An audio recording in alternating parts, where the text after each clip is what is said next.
You know, at this stage, Warcraft 3 really is just a cursed game. Reforged actually launched just under half a decade ago, which definitely stings. It was a complete disaster, but now Blizzard wants to change things. They've shipped Update 2.0, and it is positioned quite big. It's, yes, righting a wrong, but it's not just that. You see, Warcraft 1 and 2 and Beyond the Dark Portal are all remastered, and now they're all bundled together in the nostalgic Warcraft 3 Battle Chest for $39.99. And I'd absolutely love to tell you that it's all a free win, but no, it is in fact a bit more complicated. You may have seen headlines of false advertising, or at least chat of it, and yeah, there's actually something to that, and I was also misled by some of Blizzard's promotional materials. What they've shipped also does not hold up well under scrutiny at all times, and what we see is that yes, I think there are individuals at Blizzard who mean well, who want to do the best here, but Blizzard, the corporation, well, they were not really able to match people's expectations. And there's something that explains all of this. Whenever Blizzard spoke of their RTS team, they weren't lying. There is an RTS team. It's just absolutely not what you would expect. So let's get into the story. To start, I want you to take a look at this image that totally appears to be a screenshot of Warcraft 3 Reforged 2.0, and particularly taking a look at some of those human buildings, you can see what appear to be excellent art updates, remade buildings. I mean, they really do stand out. But while these images were all over the internet and were even featured on the Battle.net launcher, it turns out they're actually not screenshots of Warcraft 3 Reforged. They are images of it, and they probably did originate as screenshots, but they have been heavily touched up in post. Indeed, if you take a look at the trees, you'll soon notice that those are not Warcraft 3 trees. They are in fact painted in. If you fire up the game, what you get is something different, although it is something that is in line with the trailer's claims. Up-resed original assets and updated environments. Now, immediately this looks like an old industry tactic that we used to hate back in the day called the bullshot. As in, screenshot plus bullshit equals bullshot. A trend where game screenshots basically wouldn't be representative of what you would get. And on face value, it absolutely seems that Blizzard outright tried to mislead people. That seems like an insane thing to do, especially so obviously, and that's because this is probably a mistake, and I think it's all quite explainable. You see, if you take a look at Blizzard's press center, you do find these images, but they're not labeled as gameplay screenshots. They are correctly labeled as gameplay concepts. And a concept and a screenshot are, of course, different. This explains what we see here, but unless you're in the industry, it still is going to feel off and manipulative and wrong. I mean, why would you take a screenshot of the game and then touch it up and show it to people? Well, the answer is you never should have showed it to people, but there is a reason why that would be made. And in this case, it's the difference between the type of concept art that you see in, say, a glorious double spread on a premium art book, and then a piece of working concept art, as in things that artists do to help the production of a game. To my eye, what this is, rather clearly, is a visual target. And visual targets like this are extremely common in industry. What people will often do is literally have artists create a final screenshot. It's not actually a final screenshot, but it's an asset that is meant to look like one. And the whole point is that with that existing, it can serve as a North Star, so the people working on the project can have a clear definition of what good looks like and can work towards it. That's why a gameplay concept like one of these images would exist. But of course, this should never be shown in marketing materials. This should not be on Blizzard's press center because it is obviously confusing and misleading. I think that most likely human error, crossed wires, or staff in marketing who are not artists and didn't really notice the difference just led to this happen, and it is a perfect storm of bad.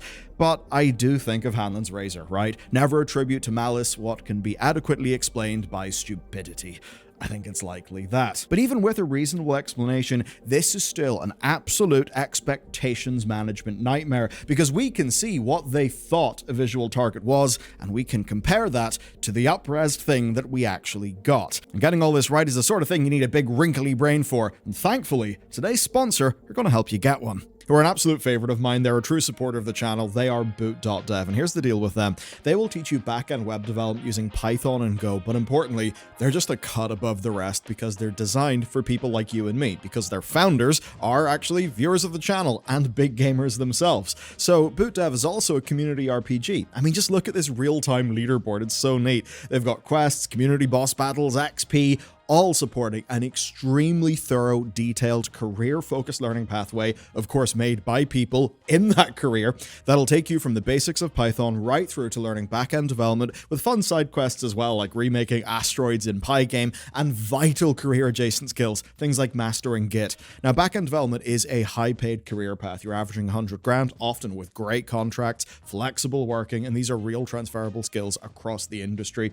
And Boot just do it better than everyone else, so you can check them out today at boot.dev/Bellular News. There, you'll get 25% off your first purchase. I'd go annual for the biggest saving. And if they're not for you, well, they've got a no questions asked 30-day refund. And also, you can browse their materials and their demos for free. To make things clear, here is an A-B comparison. You can see that one of them is an up-resed original asset, which is what they intentionally marketed and what is in the trailer. The other is the concept work, which they perhaps unintentionally marketed. You can see that they're even stylistically different, and in isolation, seeing that concept, you would not be silly to think that this was supposed to be a full remake of the in-game assets, perhaps a touch of that delicious Age of Empires 2 Definitive Edition seasoning, which is not what this is. Now, what we did get is, I would say, leaning positive, absolutely, but it is a bit of a mixed bag. The thing, though, is, to anybody who expected something fundamentally different, this would be kind of gutting, especially in context. Warcraft 3 Reforged was, in my opinion, an absolute unmitigated artistic disaster, not just as a product, but its artistic integrity. You see, the artistic character of Warcraft 3 completely disappeared.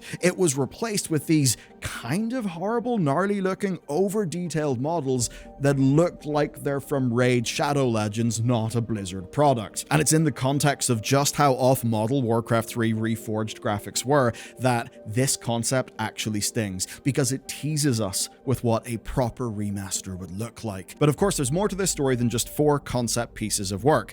Let's take a look at Warcraft 3 Reforged Update 2.0 and what Blizzard actually shipped. Original assets have been upscaled, likely using some form of AI technique, which I would say is in principle absolutely fine. Upscalers have existed for a long time, and these days the AI upscalers, when done right, do tend to be vastly superior to traditional methods, but again, when done right. Another example of this, and one that's a bit more successful, is another Blizzard project called Cataclysm Classic. It actually uses a similar technique to pretty damn good effect with its new high-res texture option. But you see, here's the problem, right? There are wins and losses here, and that's because AI upscaling is not deterministic. Sometimes it can just completely cock up and you'll just get bad work. And that means that while it's a tool you can use as a part of your process, you'll absolutely need both manual touch-up work and a lot of quality assurance. And in this case, I just do not think that that has happened. Some icons are particularly bad, and there are some models where, when you look close, they do just kind of feel wrong. Now, many people will still be able to play this with Classic HD and perceive it as being an upgrade, especially if they're playing in a high resolution and they are not pixel peeping. But this is below the quality bar that I expected, and it is nowhere near the gameplay concepts that Blizzard showed off, and because they're concepts that Blizzard made, we probably know that those were Blizzard's original visual targets for this project, which I would say insinuates that something didn't go quite to plan. Now, thankfully, this stuff is optional and customizable. There's a new menu that lets you toggle between environments, hero icons, VFX, buildings, and units between Classic HD and Reforged. The menus are quite a bit better. You can re-theme to Frozen Throne, multiplayer progression has been iterated on, Warcraft 1 and Warcraft 2 music has been added as an option, and a whole bunch of other things.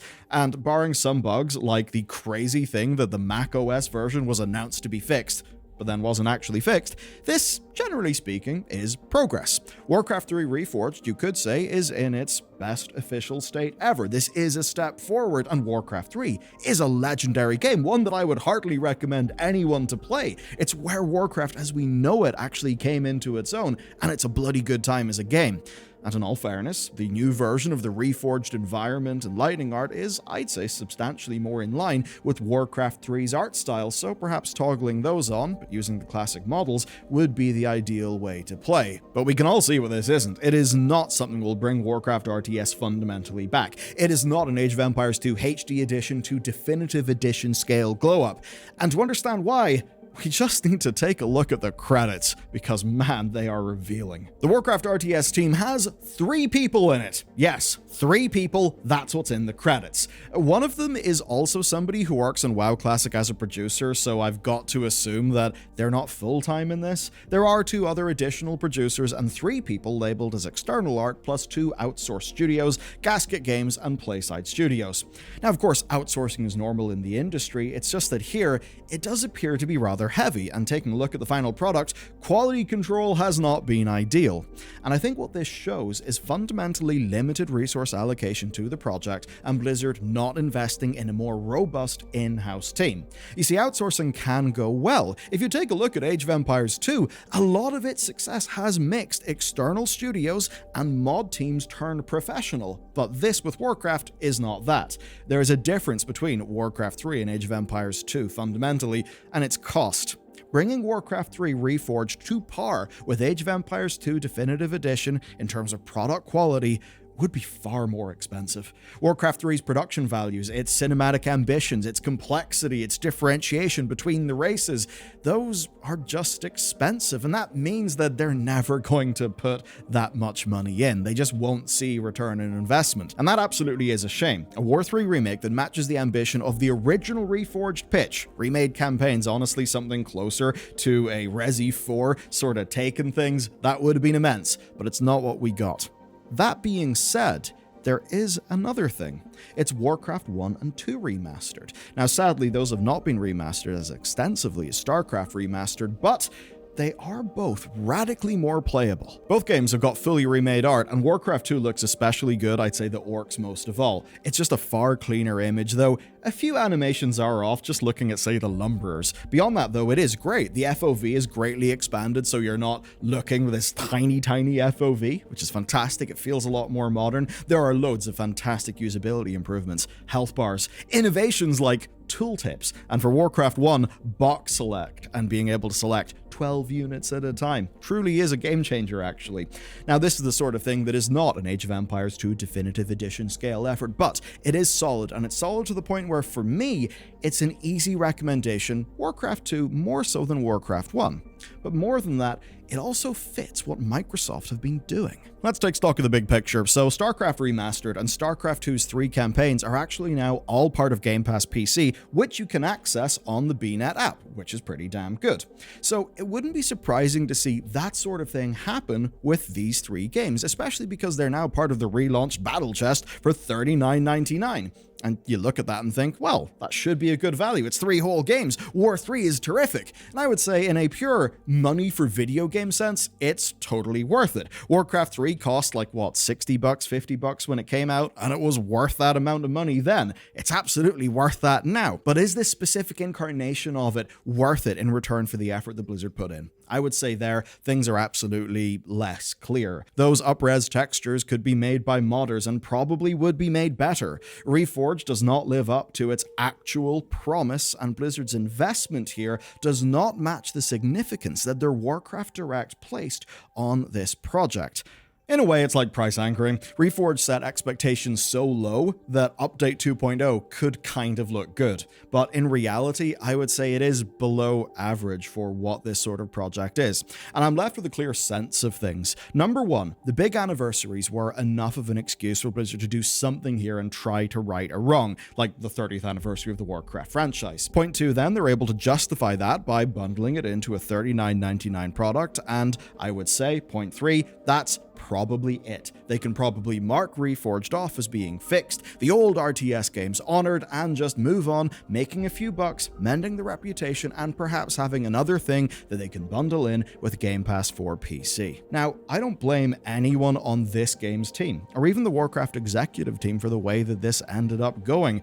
At the end of the day, this is something that appears to be completely budget constrained. They were not willing to put the money in here. They were not willing to expand the internal RTS RTS team to the point where this could be done right. And the reason why is likely just return on investment. Now you may say, what about Age of Empires? And that is a fair point, but before Microsoft committed to spending more money there, they did have an extremely active Age of Empires 2 player base. Now there is an active Warcraft 3 player base, but evidently not enough to make a larger project actually be worth the money. Our wet dream is of course War 3 Reforged by way of the Resi 4 remake, but that's just that. It's a dream. The numbers almost certainly do not add up. But thankfully, there's a little bit of a silver lining. They don't need to add up for us to get more content. Mod teams exist, and for Warcraft 3, they are damn dedicated. And most notable of all right now are Lorecraft Designs. They are actually working on remaking Warcraft 2 in Warcraft 3 Reforged. It is a hell of a project. Now, there's a bit of bad news. They have had some graphical issues with their Orc campaign, and the Orc campaign is what you can download and play today. They are currently working on their Rise of the Alliance campaign, and I would at least say that on the basis of their work and the core quality of Warcraft 3 as a game, I can recommend that you pick up Reforged. And while I think the Battle Chest is a tough ask for $39.99, it will almost certainly be discounted or on PC Game Pass. If it is discounted, I heartily recommend it, and if it ends up in PC Game Pass, the same also applies, because there is great content here, and those modders deserve to have more people see their work. And if you're a fan of how cold business ends up corrupting things, take a look at this, because Overwatch Classic got me to try out the game, and when I went in, oh man, the difference between what we had and what we have is pretty bad.